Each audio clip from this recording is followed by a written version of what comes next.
didn't walk away from God. You didn't make a dramatic decision to stop believing. You didn't wake up one morning and choose distance. You just gradually, quietly, almost imperceptibly ended up somewhere you didn't intend to be. You still believe everything you used to believe. You still know the truth. But the closeness you felt a year ago, or 2 years ago, or 5 years ago, that specific warmth, that sense of nearness, that feeling that prayer was actually a conversation with someone present, that's harder to find now, and you're not entirely sure when it changed. Drifting is different from walking away. Walking away is a decision you can trace. Drifting is a current, quiet, gradual, consistent, that moves you while you're focused on everything else. And by the time you notice how far you've moved, the shore looks surprisingly distant. James 4:8 says, "Draw near to God, and He will draw near to you." That verse assumes something. It assumes movement is possible in both directions. You can drift and you can return. Today, we're going through 5 specific signs that the drift has been happening, not to condemn you, but because you cannot navigate back from somewhere you haven't honestly named. Sign number 1. Prayer has become a routine instead of a relationship. You still pray. That's not the issue.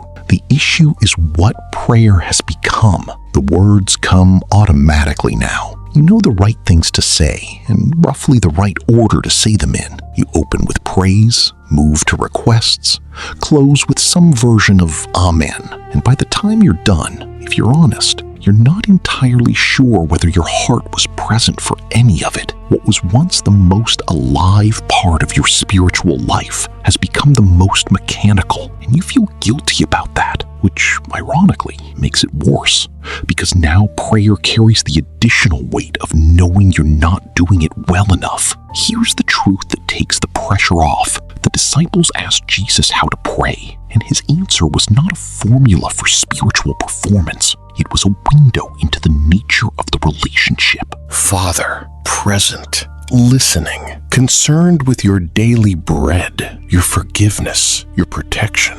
Not a distant deity requiring the right incantations, but a father who wants his children to actually talk to him. Luke 18:1 says Jesus told them a parable about the need to pray and not give up.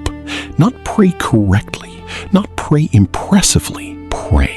Keep praying. Come back when it feels empty and pray anyway. The fix is not a better prayer method. It's honesty. The most powerful prayer you can pray in a season of dryness is the one that admits the dryness. God, I feel distant. I don't know what happened, but I'm here, and I want you more than I want to feel spiritual. That prayer, raw, simple, true, is more alive than any polished performance you've given him recently. Start there. Sign number 2. God has become your last resort instead of your first response. Something goes wrong. Your immediate reaction is stress, the anxious calculation of solutions, the reaching for the phone to text someone who might help, the mental rehearsal of what you could do, who you could call, how you might fix it. And at some point, maybe hours later, maybe at the end of the day, you pray. But it's almost an afterthought, a formality, because the real work of managing the situation has already been done without him. This is not dramatic rebellion. It's self-reliance that crept in while you weren't watching, and it reveals something specific about where God actually sits in the functional hierarchy of your daily life, regardless of where you'd say he sits in a statement of faith. Proverbs 3:5-6 describes what the alternative looks like. Trust in the Lord with all your heart and lean not on your own understanding. In all your ways acknowledge him, and he will make your paths straight. In all your ways, not in the big crisis moments, not in the spiritual decisions, in all your ways, including the ordinary ones, the Tuesday afternoon ones, the traffic jam, the work deadline, and the difficult conversation ones. The practice that rebuilds this is simple, but requires real intentionality. Before you act on anything today, before you send the email, make the call, start the project, Spend 30 seconds giving it to God first. Not a long prayer, just the deliberate acknowledgement that He is present and you want His input before your own. That habit, practiced consistently, moves God from your backup plan back to your starting point. And the peace that comes with it, the Philippians 4:7 peace that surpasses understanding, is not available at the end of the problem-solving process. It's available at the beginning of the surrender. Sign number 3. Conviction has grown quiet, and you've stopped noticing. There were things that used to bother your spirit. Content you wouldn't watch, conversations you wouldn't participate in, compromises you'd feel immediately. And somewhere along the way, not through a single decision, but through repeated small choices, those things stopped bothering you. And the dangerous part is not that the conviction disappeared. The dangerous part is that you got used to its absence. You stopped missing it. You stopped noticing that something that used to matter to you doesn't anymore. Hebrews 5:14 describes spiritual maturity as having senses trained to distinguish good from evil, trained like a muscle. And muscles that aren't used don't stay neutral, they atrophy. The spiritual sensitivity that once made certain things feel immediately wrong gets quieter every time you override it without consequence. Here's the question that cuts through the rationalization. Are you making this decision based on what God's Word says, or based on a framework you've quietly constructed that makes what you want to do seem acceptable? Because there is a version of theological reasoning that is actually just self-justification wearing Scripture's clothes. And if you've been drifting, you've probably gotten quite good at it. The way back is not condemnation, it's invitation. Psalm 139, chapter 23-24. Search me, God, and know my heart. Test me and know my anxious thoughts. See if there is any offensive way in me, and lead me in the way everlasting. That prayer, genuinely prayed with a willingness to hear the answer, reopens what drift quietly closed. Not all at once, but honestly. And honestly is where restoration starts. Sign number 4. Worship feels like something you observe rather than something you offer. You're still in church. You still know the songs. You stand at the right times and sit at the right times. And your body goes through the motions that have become familiar over years of practice. But your heart is somewhere else. You're thinking about lunch, about the conversation you need to have this afternoon, about what you're going to do with the week ahead. And the worship happening around you feels like something being done by other people in the room at the front that you are adjacent to rather than participating in. This is one of the subtlest signs of drift because it's so easy to mistake for just having a bad Sunday. But when it becomes consistent, when worship stops being something your spirit genuinely offers and starts being something your body performs, the distance has become structural. John 4:23-24 says the Father seeks worshipers who worship in spirit and in truth. Seeks. That word matters.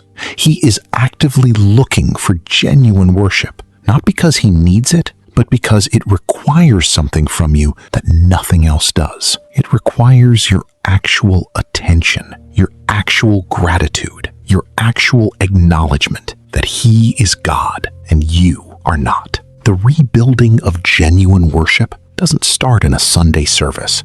It starts on a Tuesday morning when you thank God out loud for something specific before you get out of bed. It starts when you put on a worship song while you drive and actually engage with the words instead of using it as background noise. It starts with small, specific, deliberate moments of genuine attention toward God that retrain your heart to do naturally on Sunday what it has forgotten how to do voluntarily.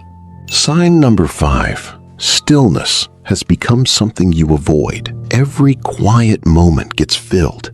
You reach for your phone before the silence has a chance to settle. You fall asleep with something playing because silence feels uncomfortable. You keep yourself busy, productively, usefully, even virtuously busy, but genuinely still, almost never. And if you're honest, There's something in the stillness you've been avoiding, not consciously, but the constant noise is doing a specific job. It's keeping something at bay that would surface if you got quiet enough to hear it. Psalm 46:10 says, "Be still and know that I am God." The knowing is connected to the stillness, not as a spiritual formula, but as a relational reality. There are things God says that can only be heard at a volume your busy life never reaches. Elijah, after the dramatic victory on Mount Carmel, after the fire from heaven, after running from Jezebel into the wilderness, heard God not in the wind, not in the earthquake, not in the fire. In a still, small voice, in a gentle whisper, in what 1 Kings 19:12 calls the sound of a low whisper. God has not stopped speaking, but if your life has no moments of genuine quiet, if stillness is consistently something you fill before it can work, you may be missing the frequency he most often speaks on. Start small. 5 minutes without a screen, without music, without anything filling the space. Sit with God without an agenda, not to feel something, not to hear something dramatic, just to be present and available, and give him the space to meet you in the quiet, where drift is most honestly faced and most genuinely healed. Here's what I want you to hold on to from this video. Drifting is not the same as falling. It is not the same as failing. It is evidence that your faith was never real, or that God has given up on his investment in you. It is evidence that you are human, that life is loud, that the current of ordinary days is stronger than most people account for, and that the same discipline required to maintain any meaningful relationship, intentionality, attention, honest communication, is required to maintain this one. James 4:8 again. Draw near to God, and he will draw near to you. The movement is yours to initiate. The response is his to guarantee. And the distance you're feeling right now is not the full picture of where this story ends. Malachi 3:7 records God saying simply, "Return to me and I will return to you." Not return to me after you've cleaned up the drift. Not return when you're ready. Return now as you are, with however much distance has accumulated, with whatever honesty you have available today. He has been waiting. He has not moved, and the way back is shorter than the drift made it feel. If this video named something you've been sensing but hadn't said out loud, share it with someone who's in the same place. Subscribe to this channel for more scripture-based content that meets you where you actually are. We'll see you in the next one. God bless you.